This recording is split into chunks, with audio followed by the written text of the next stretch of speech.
Hello, and welcome to Health Fitness Redefined. I'm your host, Anthony Amen, and welcome to another great episode. You guys love that shorter intro, don't you? It's so much quicker. And now I'm talking and already taking up time. No, but seriously, for all of those that are currently listening this year, we're really excited. We changed up our graphics, we changed up our intro, we changed up our outro, and this is going to be the first episode ever where I'm pulling ads. So no more fun ads and me reading. I want to give you guys straight content. And I know that based upon listeners, the most streamed episodes of last year were all quick tip episodes, meaning all ones I did solo. They were digestible, 15, 20 minutes. So we will be getting a lot more. Check out that New Year's episode if you haven't already. It was a doozy, some would say. Hope I don't get banned. Anyway, for today's show, let's welcome to the show, Yogi Aaron. Aaron, it's a pleasure to have you on today. Thank you so much for having me on, Anthony. Appreciate it. We were talking pre-show. For those that don't know, Aaron lives down in Costa Rica, and it is very cold currently in New York. So I am extremely jealous, and that's all I can think about right now. Screw talking about health and fitness. I want to talk about how beautiful Costa Rica is. And all the amazing waterfalls and animals, and you're going to see, as well as margaritas you're going to drink on the beach. Can't wait. But seriously, let's hop into today's episode. So, Aaron, before we get started, just tell listeners a little bit about yourself and how you ended up in Costa Rica in the first place. Yeah, sure. I'm a yoga teacher. I started practicing and teaching around the age of 18. And then this is the very fast version, so I'm happy to elaborate later. But I ended up in New York about 10 years later, and I opened up a yoga studio. There, I started to develop a name and started actually traveling all over the world, teaching yoga to different yoga studios, as well as leading yoga retreats. And on one of those retreats led me to Costa Rica.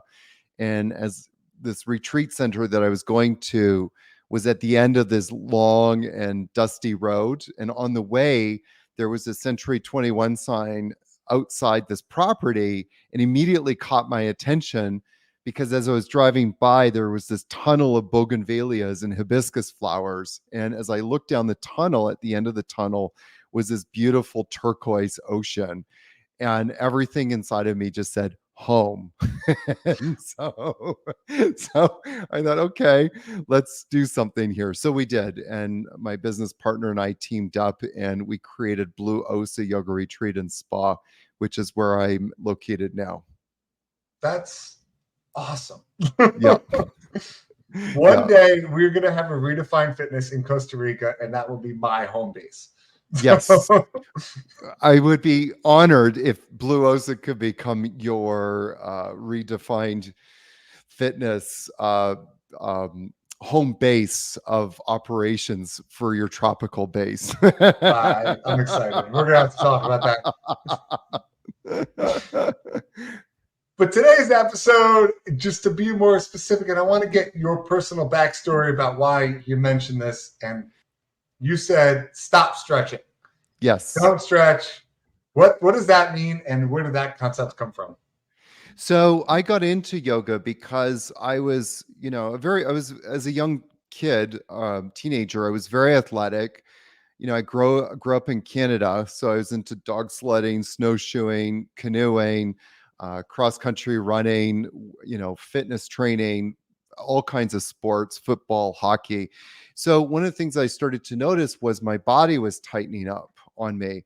And the solution, I thought, was to stretch. And so that's why I got into yoga, was to start stretching. The interesting thing is, shortly after I started stretching, one day my back gave out on me, and I was 18 years old at the time. And I thought, this is not a good sign. So what did I do to fix it? I stretched more. and so I ended up spending the following 25 years really stretching, doing deep, hip opening programs, intense back stretches, long holds, short holds, movement based, everything in the whole yoga gambit, hot yoga, going into those kind of yoga classes where you just put your bathing suit on and sweat 20 pounds out of you. And I've done everything. And after about 25 years of that, I ended up in the emergency room of a hospital with an orthopedic surgeon telling me I was going to need a spinal fusion in my lower back. And that was kind of my wake up moment where I had kind of a come to Jesus moment where I kind of realized maybe what I'm doing isn't, the best thing. There's got to be another answer. Why is this happening? And that kind of question took me into the realm of muscle activation technique, which was developed by Greg Roskopf. And Greg has spent most of his life asking that question, especially in his younger years. Why are muscles tightening up? And the answer that he came to was instability. Instability comes from muscles not working properly. So when muscles aren't working properly, the central nervous system of the body sends out an SOS, basically saying to everything, tighten up, tighten up, tighten up. And so I started studying muscle activation technique, quickly realized that nobody in that sort of lane was translating this into yoga. And so I took it upon myself to take it into the yoga world.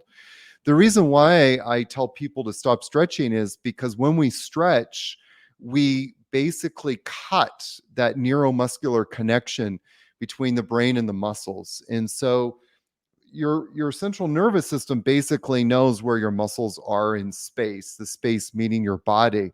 But when we stretch, we cut that neuromuscular connection. So then all of a sudden, the central nervous system doesn't know what muscles to tell to contract when it needs to contract.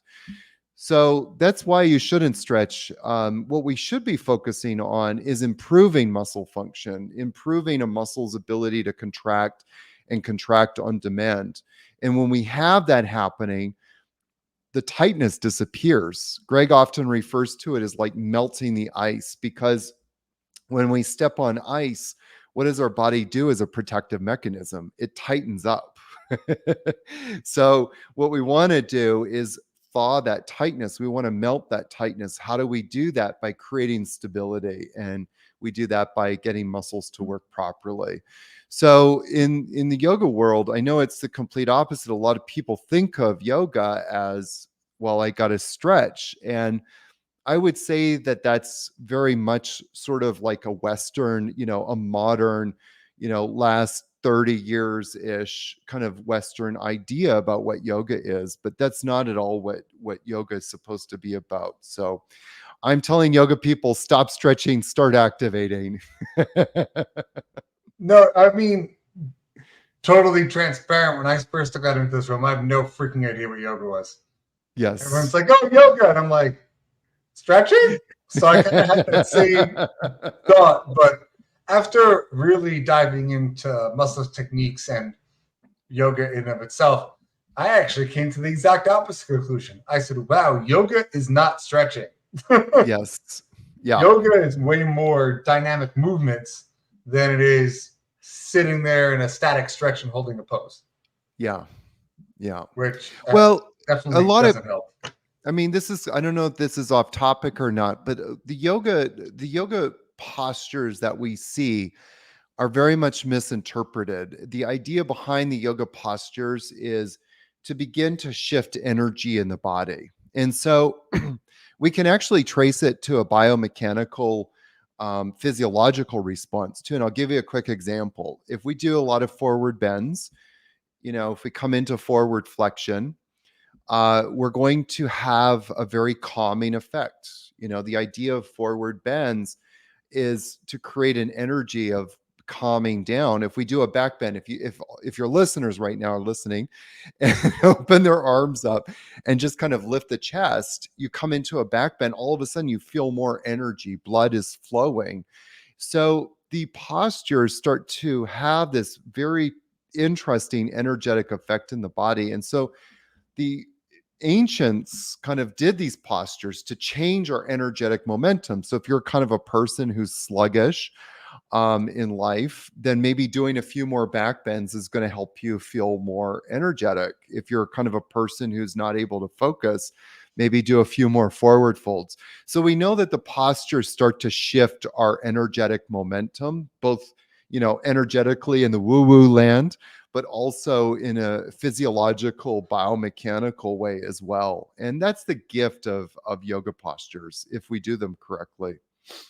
Yeah, it's definitely a different field and not something I'm like totally understand, Yeah, is a sure. better way to put it. I'm way more biomechanical. A does B equals Yes. C.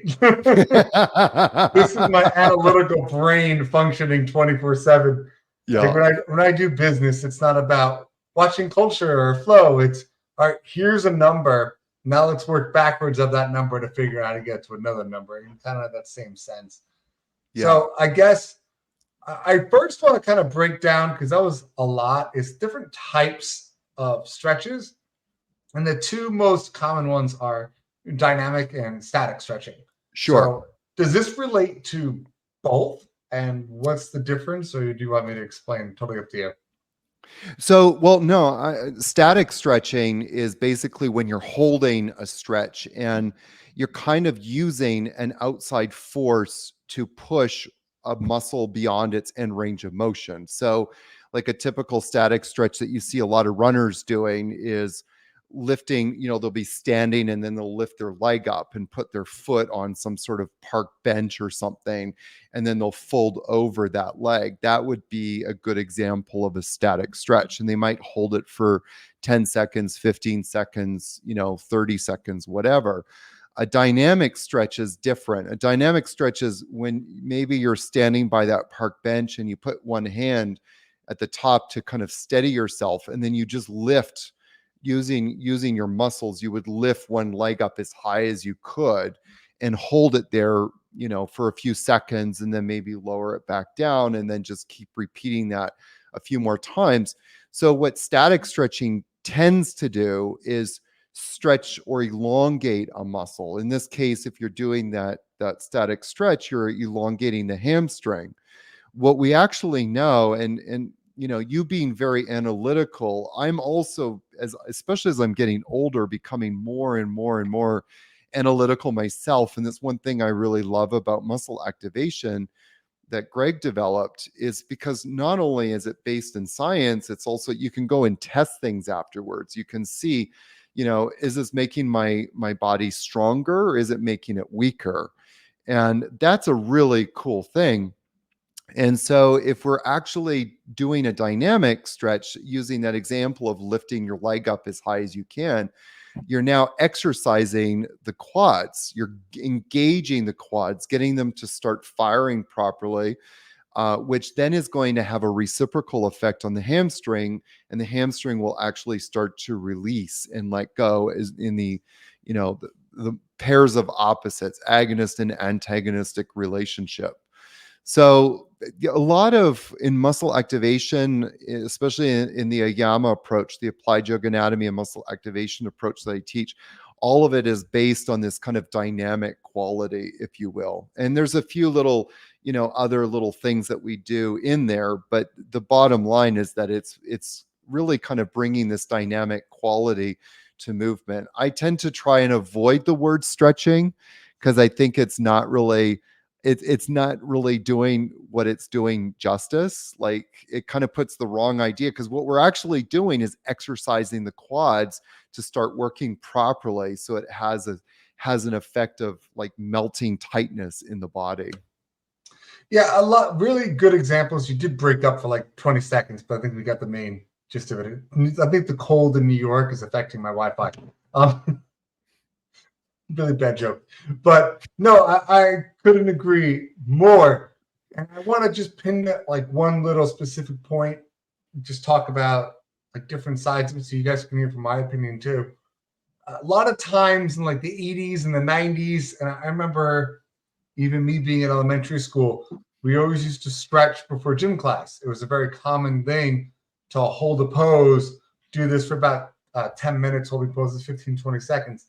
And the more I've learned, the more research that actually shows that that is actually making things worse for you, because now you're really extending out those muscle fibers. I mean, even output perspectives, if you're trying to lift weight, holding a static stretch can actually decrease your output by 15 to 20%, which is crazy. Like Yeah. you're in the gym trying to put let's say 100 pounds. Now all of a sudden you can't, you're down to 85 just because you're static stretching, and you really can't give your muscle that much more output of it. So I don't like static stretching, especially pre-workout whatsoever. I mean, if someone's like, just simply putting, it's what we were taught as kids, but health and fitness changes literally like every hour, it feels like. So let's move past the static stretching pre. When you watch professional sports, you'll even see like those baseball players. They do static stretching, but they're doing it hours, like 3 to 4 hours before the game. Pre going into a game, they're doing all dynamic movements or dynamic stretching, where you're adding blood flow to the area and you're putting your body through a range of motion. If you're not driving, please don't do this right now. But if you're driving, please don't do this. If you're not driving, you can stand up and just try to touch your toes and come back up and then try to touch your toes again and come back up and try to touch your toes again. By the fifth time, you're going to realize how much further you got than the first time. That's dynamic stretching. You're inducing movement by warming the muscle up. And then after a muscle's pre-warmed, there is, I guess, counterintuitive evidence. I don't really know if it's one or the other, but I've always learned to static stretch after exercise when your muscles are already super warm and you already broke it down. Then you can go into a static hold. You have anything to add to this? Yeah, I mean, when you use the word warming up from a muscle activation standpoint, what you're really doing, what you're biomechanically doing, is increasing proprioception. You know, Yeah. when I used to work out in the 80s, when I was in my teen years and I was starting to learn how to, use the gym, one of the best pieces of advice that I was given, and I never really followed it after that, was, take some light weights and just go really slow. So you're starting to, they use the word warming up, but now I understand what you're actually doing is building that proprioception literally between the brain and the muscle.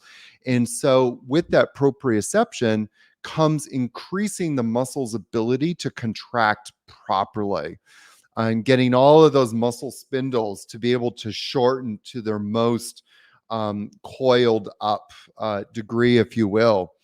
So that's the one thing I'd say, absolutely. And as far as stretching afterwards, I mean, here's the thing. So when you, and you also just enunciated this point, like when you stretch, you decrease the force output of the muscles. So my big question is, why would you want to do that? Like if I leave my workout and I'm like completely, my muscles are completely engaged, they're working properly. The last thing I want to do at the end of my workout is make myself weak. So a lot of people often go, well, we need to elongate muscles. Here's the thing. Again, muscle tightness is the body's response to instability. So our job then is to go in and go, well, where is the source of that instability? I got into yoga because my hamstrings were really tight. I mean, at the end of the day, that's what it was really about. My hamstrings were tight, right? Not once, Anthony, in 25 years did any yoga teacher ever come up to me and say, your hamstrings are tight because your hip flexors aren't firing properly. They're not engaging. And so, if my hamstrings are tight now, and they do tighten up, obviously, they tighten up sometimes, especially if I've been sitting a lot and then start moving around. But if my hamstrings tighten up, I go, oh, well, now I know that it's my hip flexors not working properly. So I do a quick muscle activation, get them working, the tightness disappears. So that's kind of my response to the stretching thing. There's a lot of people that let me say that like this, if we open up a range of motion, and great, you have a range of motion, but if the muscles aren't contracting and supporting that joint in that range of motion, then you are just left with instability. And if you have instability, you're going to become vulnerable to injury. So I always kind of go back to, let's just get the muscles working. And once they get working, now we have stability. And once we have stability, we have all the mobility that we ever want. Yeah, I kind of liked the point you mentioned about so your hip flexors aren't firing, and then all of a sudden your hamstrings are going to tighten up. And even look at injuries as an example. If Yeah. you have any, like my neck, for example, because certain muscles in my neck aren't firing, I'm getting a lot of pain and tightness in my traps because my CNS is like, this isn't working, can't get there. So where are we going to go? We're going to go into the trapezius muscle, and it's going to be like tighten, tighten, tighten to pull the neck away, which Yeah. isn't fun for me whatsoever. But point being, it doesn't matter how much I stretch it or anything like that. It really doesn't get No. better. It's just what actually works is just working the muscles around the traps that are going Yeah. to pull the traps down. Like if I can get my lats engaged and tell my lats, wakey, wakey, wakey, and they're going to start pulling. This is so scientific. And they're going to Yeah. pull the traps down away from the body. Your body's going to be like, oh shit, stop tightening those traps. Let's release them because those lats are really pulling hard on them. And then I get the release from that, and then my neck no longer hurts. So Absolutely. You get so if the upper traps are the are the antagonist, what is the agonist to that? Like, what are the opposite muscles to that? Well, the lats for sure. And here's another one, the lower traps. If the lower traps are not working, and in so many people, their lower traps just are not firing properly. I mean, why is that? Well, we sit hunched over a computer all the time, right? So that's going to have a negative effect on the lower traps, which then the upper traps start tightening up to compensate as well. So it's a great example. I love that. yeah, so let's talk about this in like a specific yoga perspective that you Sure. do. So how have you taken that technique and added it to yoga? I have so first of all, we've taken flexibility and stretching out of the equation. So in my classes, I don't teach stretching. It's not about how far you can go into a pose. That's number one. One of the principles to also is like if you are kind of doing a pose where it might mimic a quote unquote stretch, I set it up so people can't go more than 30% into it. So, for example, if it's a standing forward fold, normally I would just have people coming and instead of folding forward as far as they can, maybe only fold forward halfway or a third of the way. And instead focus more on engaging the core, like what muscles are actually contracting. Another way that I do it is when I'm coming into certain poses, if it's like a side bending pose, instead of focusing on the side that's stretching, focus on the side that's actually engaging. One of the things that we try to reinforce is this idea that muscles move bones, and in order to do that they have to shorten. So if we're coming into a pose, what muscles are shortening, how do we activate them first? And then if we're going to explore that pose, how do we go into it so that we're honoring our body's own range of motion? Range of motion is always depicted upon a muscle's ability to, shorten properly. And then I do a lot of dynamic movement. There's a lot of movement, moving in and out of poses and then building towards, something. So it still looks like yoga. People, when they come to my classes, will tell you it still feels like yoga. It's just done from a different perspective. And quite honestly, if you didn't know me and just kind of popped into my class, you wouldn't even know that I was doing it to you. That makes it better though. Yes, absolutely. I know how to sneak it in there. Yeah, it makes it so much better. Yes. And I kind of like I don't know how to word this, but that's coming off mean. So I'm just going to say it. And I don't mean this in a mean way to you whatsoever, just in general. Is a lot of people, like you said, get into yoga to do the stretching. And then Hmm. they get into yoga and it's really realize it's about finding your third eye and it's all floofy doofy. And people like me really don't want that in their lives. Like they're not into that kind of extra side of yoga. And it's nothing wrong with wanting it, but then I get discouraged for doing yoga because I'm like, I don't want to sit here and think about this. I just want to do it so I feel better. So having it flipped the other way, where you're taking a central concept of yoga and hmm bringing it back away from that, it kind of feels like, and more into, we're really moving the muscles to really make you feel better, work on dynamic flow and movement. hmm I like that a lot more. Like, to me, that sounds way more appealing than let's light candles and have a Buddha statue. Like, that's not for me. And there's nothing wrong with it. There's nothing wrong with it. It's just not for me. So I someone hear like you. me would much prefer, hey, we're doing this to activate this muscle and move this muscle this way. I'm like, yeah, I'm in. Yes, your attention is captured. Well, and here's the thing too, like a lot of good yoga teachers out there will know, like you don't have to bring all of the woo-woo stuff in there. One of the things that I love about yoga is there's kind of two sides of it, but there's definitely this strong biomechanical side. And as science, the science of it just keeps getting better and better. So we know if we breathe diaphragmatically, it's going to have a very positive effect on our nervous system. It's going to affect our vagus nerve, et cetera, et cetera.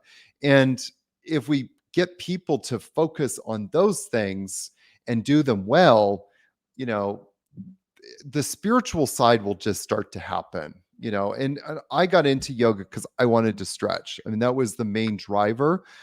um, but very quickly, one of the side benefits of me doing yoga was that I was able to start to flip the script. As a kid, I suffered deeply from ADD, and it still follows it. Well, not as much now, of course, but in one of the biggest side effects was that the ADD just started going down, and my level of focus and my ability to harness my inner energy and direct it towards manifesting things in my life just increased. And so we don't need to get into the woo woo stuff. All we need to do is teach people how to move safely, how to engage their muscles, and then how to breathe, and the rest of it will come all on its own. I will say this, like, meditation, no woo stuff. You want to calm yourself down in about 30 seconds, focus on breathing, like Yes. meditation wise. Like, we're focused on diaphragm breathing. And I Yeah. think of it that way when I do it. And no joke, you feel just your cortisol levels go. So there's a lot to it, right? And I feel Absolutely. you're always going to have people that think differently. So if you market something to one end and then market something to the other end, and it's still the same product. It's just I'm showing you differently. It's obviously we can capture more people into it. Yes. Yeah.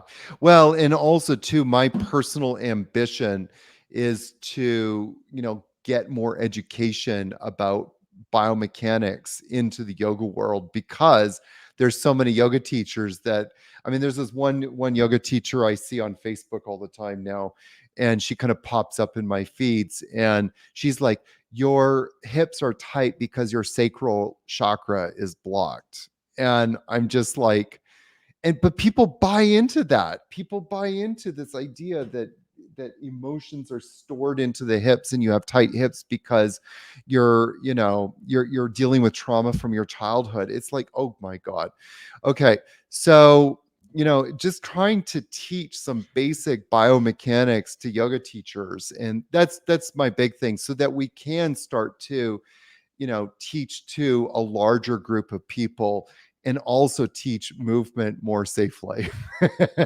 Yeah, and I'll even add to it. If you got tightness, not only will movement help, I gotta say about half of the population with chronic tightness is just plain dehydrated. Yes. Like, talk about something that makes your muscles like tighten up and hurt and lock. You're Yeah. just dehydrated. And it doesn't just mean water. Let me make this very clear. Hydration means electrolytes, it's Yeah. sodium, it's potassium. You know a big one that no one gets enough of? Magnesium. Yeah. Huge. You want to feel relaxed?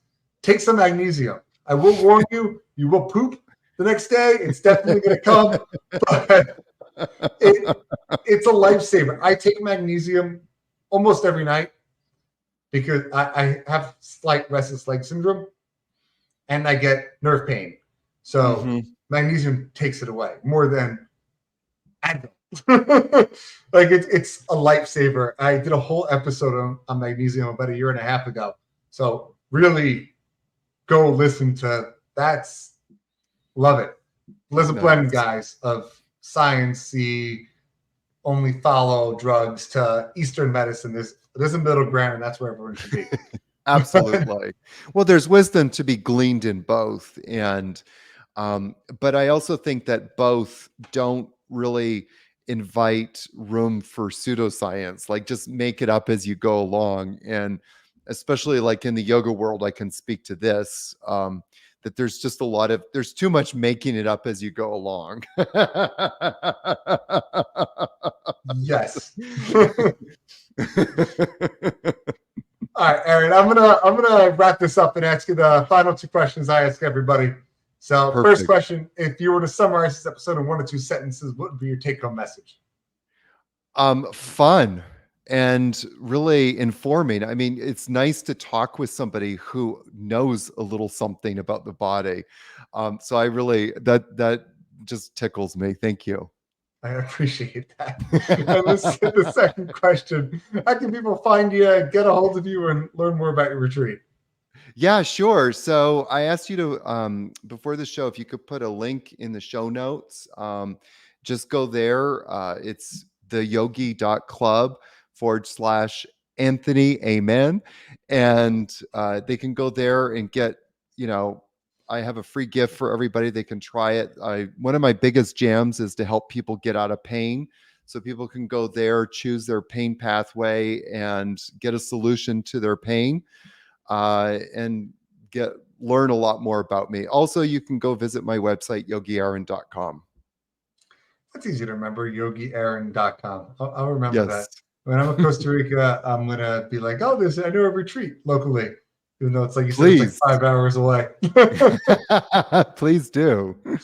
I appreciate it. Aaron, thank you so much for coming on. And thank you guys for listening to this week's episode of Health and Fitness Redefined. Please don't forget, hit that subscribe button and please drop us a review. And don't forget, fitness is medicine. Until next time.